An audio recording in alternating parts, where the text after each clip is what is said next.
Hey guys, my name is Xiao. Welcome back to Japanese Kanas They Don't Teach Us School. In this episode, we are going to cover yi, ye, and wu, or in Japanese, yagyo I, yagyo e, and wagyo u. Let's first go back to our kana table.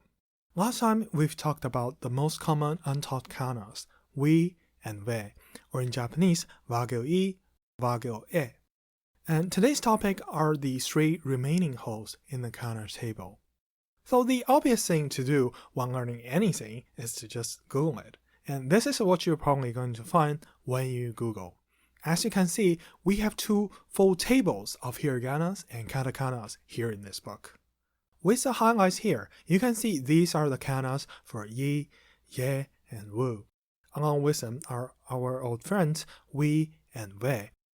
But have you noticed something strange in this picture? Here, let me highlight it for you. The katakana for ye, according to this book, is what we use today for the regular e. And in the place of regular e, we have this weird symbol. Mystery. We're going to talk about that, but let's first get yi and wu out of the way, because they're kind of in a similar situation. So here's some quick facts about them.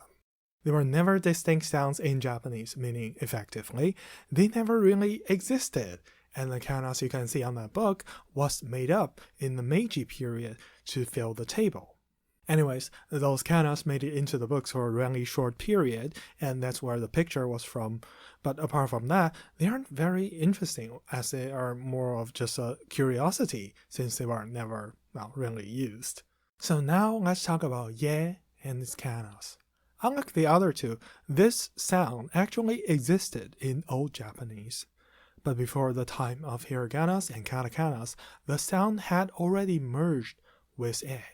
So unlike we or we, hiragana or katakana for ye specifically was never created. The character you can see here representing ye and was used to fill that table was a variation of the hiragana of e. It came from a kanji that used to sound like ye in ancient times. And you heard it right, by the way. There used to be more than one hiraganas for the same sound. And those are called hentai ganas, which will be the topic of a future video, which is gonna be really demonetized. If I can even get this channel monetized. Anyways, now we can talk about the katakana of ye and what's going on with this picture. As we just said, here's the original kanji for this hiragana that was used for ye. If you look at their form, you can tell they are quite similar, the kanji and the hiragana. But it's not just that.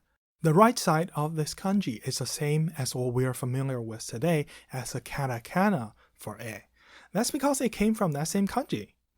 So it must have made sense back then for them to use it as a katakana for ye as well. Again, the pronunciation was the same at the point, so it's not like it matters either way.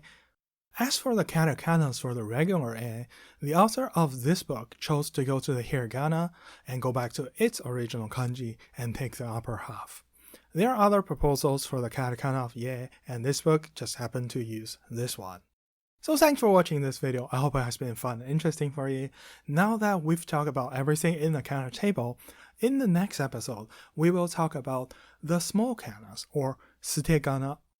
You might know small ya, yu, and yo for the yo, and small tsu for the skipping sound from whatever Japanese class you've taken. But there's actually a lot more of them.